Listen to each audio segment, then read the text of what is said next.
بسم اللہ الرحمن الرحیم۔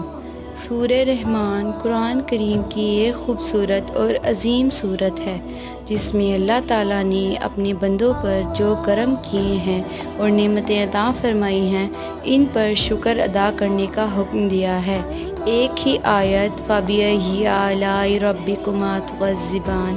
کو 31 بار ارشاد فرمایا گیا ہے۔ احادیث سے ثابت ہے کہ جو شخص اس سورت کی تلاوت کرے گا قیامت کے دن اس کا چہرہ 14ویں رات کے چاند کی طرح چمکے گا۔ سورہ رحمان پڑھنے کی برکت سے گھر میں برکتیں ہوتی ہیں، رزق کی تنگی دور ہوتی ہے، اگر کسی پر جادو یا برے تعویذوں کا اثر ہو وہ دور ہو جائے گا، اگر کسی پر جنات کا اثر ہو وہ زائل ہو جائے گا، اگر ایسا بیمار ہو کہ ہر دعا بے اثر نظر آتی ہو اس کو شفا ملے گی، اگر کسی بچے کو چیچک